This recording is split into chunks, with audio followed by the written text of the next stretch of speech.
Here's what's coming up on the program today. South Africa consumer inflation slows to 13-month low in May. Libya and Egypt signed protocol for bilateral cooperation. And Kenya gets $199 million for refugee transition plan.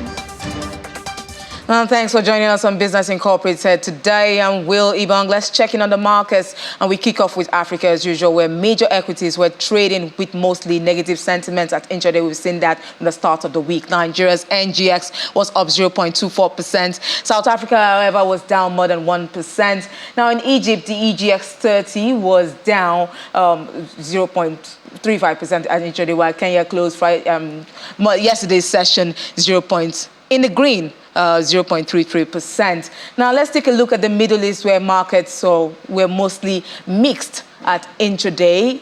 The Abu Dhabi index was up 0.1%. Dubai was down 0.06%. Now we'll flip over to the EU, where the three European countries have topped the list of world's most competitive economies in the new survey of the 64 economies surveyed, including South Africa and Botswana. Denmark topped the list. Europe's largest economy, Germany, did not even make it to the top 15, falling several spots. Does that spell trouble for Berlin? Not necessarily. For more on this, we are joined by Warda Imran from Deutsche Welle in Berlin. Warda, why does Germany rank so low? Thanks for having me. Germany dropped 7 places to land at number 22 on the list. Countries that ranked better included many of the Asian region, including Hong Kong, Taiwan, United Arab Emirates, Qatar, and Saudi Arabia. All of these outperformed Germany and even China.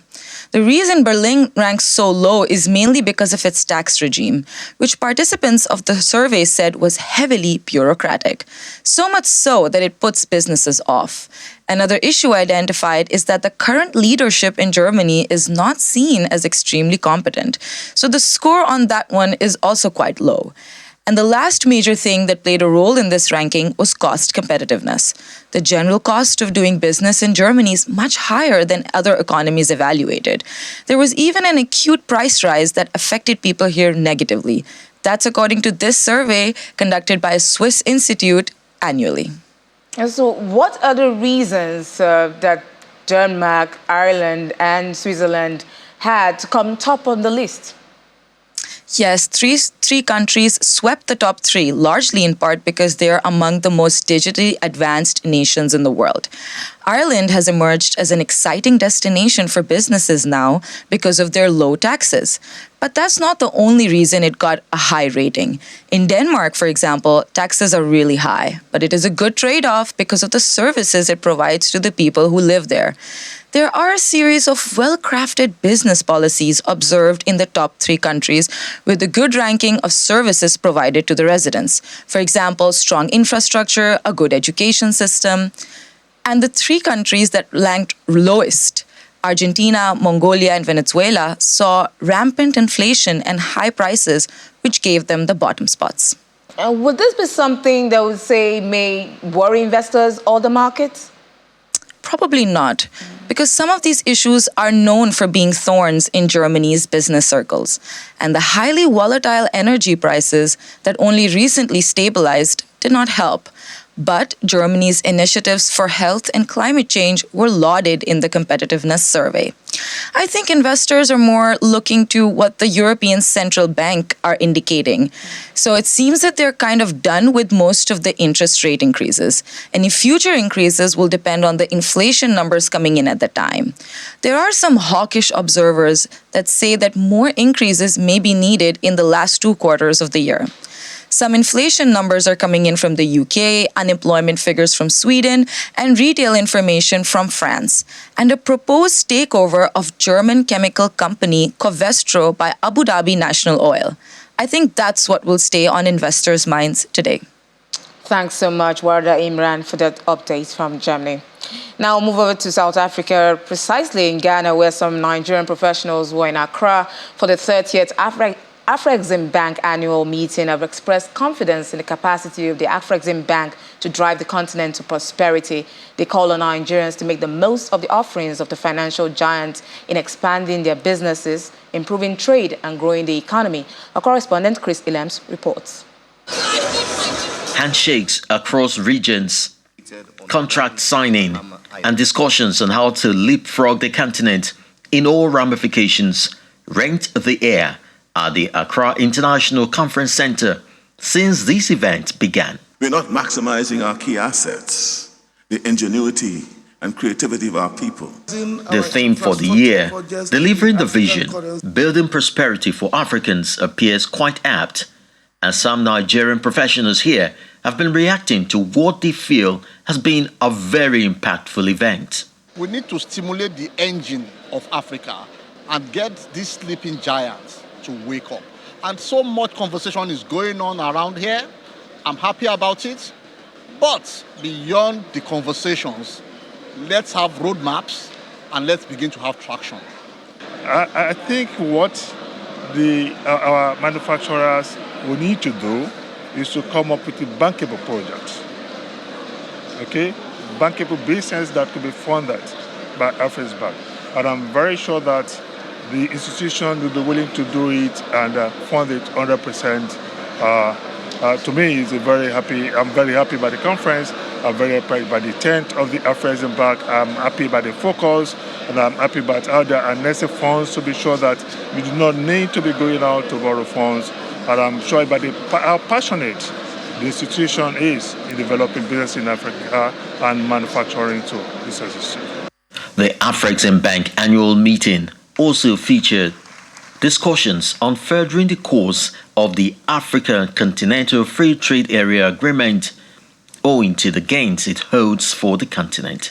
By contracts, agreements, you see all the signings going on. Lawyers do put those things together.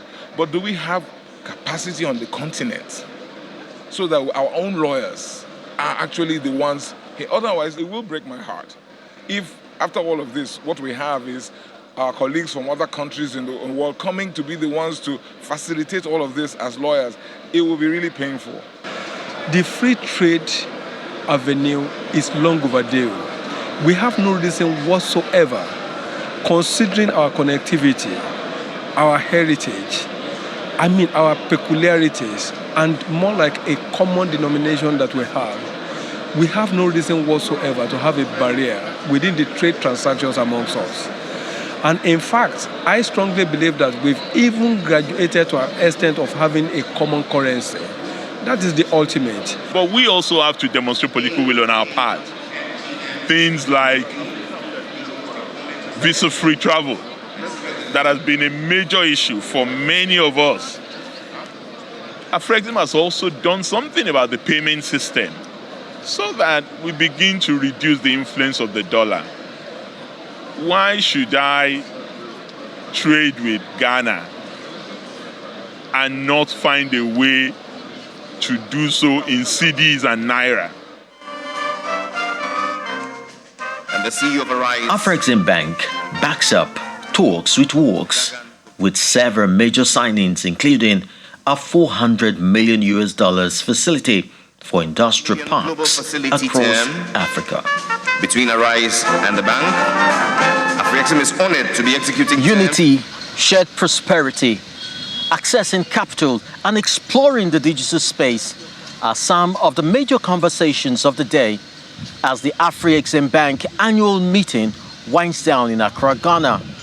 Expectations now are that African countries would run with the gains in order to boost industrialization and rapid economic growth of the continent. From Accra, Ghana, Chris Ilems, Channels Television News. Shared prosperity, that's what Africa does need at the moment. And now we'll move from Ghana to the southern part of the continent where South Africa and the governments of the Netherlands and Denmark have launched a $1 billion green hydrogen fund to help kickstart an industry seen as critical to the country's decarbonization efforts. President Cyril Ramaphosa is hosting a joint visit by the prime ministers of the Netherlands and Denmark. The nation wants to produce the fuel for use in aviation, green steel, transport, and more, as well as for export to the European European Union. According to Ramaphosa, the collaboration between South Africa, the Netherlands and Denmark has the potential to result in economic gains and the mitigation of climate change. Let's take a listen. Another investment to South Africa's energy sector. Denmark and the Netherlands have announced new investment to address the country's ongoing energy crisis. Renewable energy, hydrogen, and the just energy transition are just some of the areas that top the agenda amongst the three leaders. The Netherlands committed 1 billion rands towards green hydrogen commitments, while Denmark is partnering with South Africa to build capacity in wind energy. Both prime ministers have pledged to assist South Africa in realizing its vision of a just energy transition. South Africa currently has an estimate of $8.5 billion of pledges from rich countries such as Denmark and the Netherlands in the form of conditional loans. Beyond this partnership on energy, both the Netherlands and Denmark are looking to explore economic opportunities, business prospects, expand their markets, and establish economic partnership in South Africa. From Johannesburg, South Africa, Innocent Simos, Channel Television News. Now, after the break, more stories from the African continent. This is Business Incorporated. Stay tuned. Welcome back. Now to more stories from South Africa, where the headline inflation has slowed more than projected to a 13-month low in May, easing pressure on the central bank to continue raising interest rates. According to Statistics South Africa, the annual inflation rate printed at 6.3% in May, down from 6.8% in April. Most food items recorded lower annual inflation rates in May, with the exception of sugar, sweets and desserts, and cold beverages. Meanwhile, the annual rate for fuel decreased further in May, cooling to 3.5% from 5% in April. Now, the European Union signed a trade agreement on Monday, that's with Kenya, giving the nation duty and quota-free access to the bloc. A long-negotiated deal, it says, is open for other East African countries to join in. And the EU is currently Kenya's premier export destination and its second-largest trading partner, with trade totaling 3.3 billion euros in 2022, a 27% increase since 2018. Now, Steve Ogutu, development communications expert, joins me virtually from Nairobi, Kenya, to unpack this. Good afternoon, Steve. It's good to have you on the show. Steve, good afternoon. Can you unmute your mic, Steve? No, I'm unmuted. Okay, great. Now, Steve, from what we understand, this economic partnership agreement has been under discussion for at least a decade now. How significant is the expected impact of this deal on Kenya's economy? Well, this has been described by various experts as an ambitious initiative to continue positioning Kenya as an economic powerhouse in the region, if not in the continent. And what this means is that, Kenya is open now to 27 EU countries. Kenyan products can now be exported to these 27 EU countries. But not just that. I think what's unique about this agreement is that farm produce, which are stuff like coffee, tea, fruits and vegetables, which are one of the key exports from Kenya, will receive duty-free access into the EU markets. And this is going to be a big boost to smallholder farmers here in Kenya. But not just that, also strengthen the manufacturing industry, create employment opportunities and things like that. But most importantly, also improve the livelihoods of the struggling smallholder farmers here. So yes, it's a huge boost to the Kenya economy. That's good to know. But the new EPA, that's the Economic Partnership Agreement, is expected to expand opportunities for Kenyan businesses and exporters by fully, giving them opening the EU market for Kenyan products. Would you consider the timing right at the point when African leaders are looking to strengthen the Africa Free Trade Continental Agreement? Yeah, I would say that the African Free Trade Continental Agreement is a brilliant idea. I think there seem to be, just from the news item that I was watching, that you're running, there seem to be some teething problems or some bottlenecks here and there around certain barriers like movements, we need, visa-free movement and things like that. So we have so much that we still need to sort out as the African countries. If you look at it, I mean, the operationalization of the African Free Trade Continental Area started in 2021, and very few countries, including Kenya, are committed to that process, which is in the pilot basis. And so I think it's also important to understand that most of these countries have their own internal development priorities.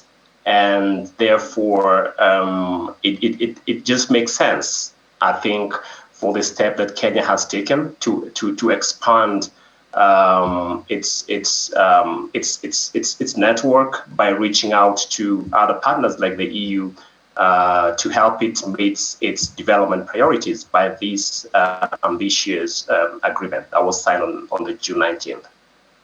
But if it took Kenya about a decade, let's say, to clinch this deal, how easy would it be for other East African countries that the EU has said are open to join so easily? How easy would it be for them to join the trade agreement?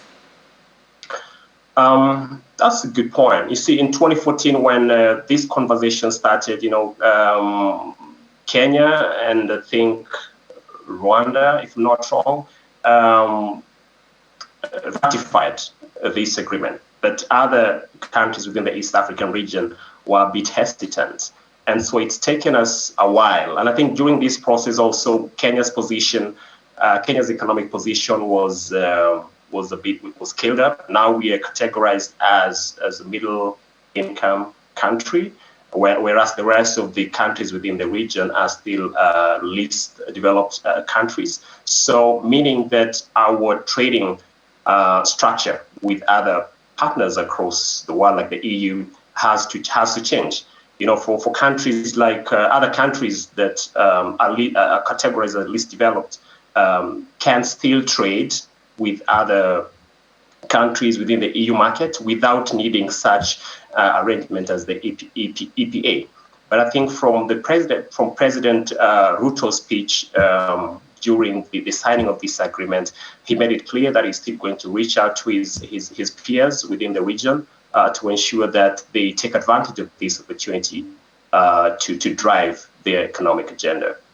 What bottlenecks do you see stopping this plan, this EPA, from fully manifesting in Kenya? I think the next bottleneck would be the parliament, because this agreement, after signing, has to go through parliament, both the EU and the Kenyan parliament, to be tabled there, I think, in the coming weeks, discussed. So we hope that it's going to pass that process. So that is the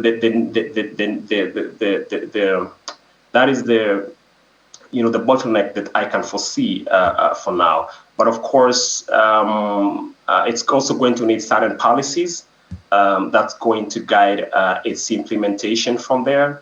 And so it's a wait and see. But I think there is commitment from the top leadership of this country. And I believe the top leadership of EU from the remarks we had during the signing of this agreement. And so we hope for the best. Thanks so much, Steve Ogutu, Development Communication Analyst from Nairobi, Kenya, for sharing your perspective on this subject matter. Thank you for having me, and have a good afternoon. Now, still in Kenya, the country plans to transition the Dadaab and Kakuma refugee camps into integrated settlements. Have received a major boost with the allocation of over 28 billion Kenyan shillings, and that's about $199 million to the project. The 5-year transition plan, dubbed the Shirika Plan, aims to transform the refugee camps into integrated settlements for both refugees and host communities, with a view to making refugees self-reliant and contributing to the economy. While urging Kenya to fully implement the plan, the United Nations High Commissioner for Refugees, Filippo Grandi, says the amount has been mobilized by various development partners for the Shirika Plan, which is described as a progressive solution to the refugee crisis in the country. Now, the governments of Libya and Egypt have signed a parliamentary cooperation protocol between them to enhance bilateral relations between the two countries. The protocol was signed in Benghazi, Libya, during a two-day visit of Egypt's Speaker of the House of Representatives, Hanafi Gebali.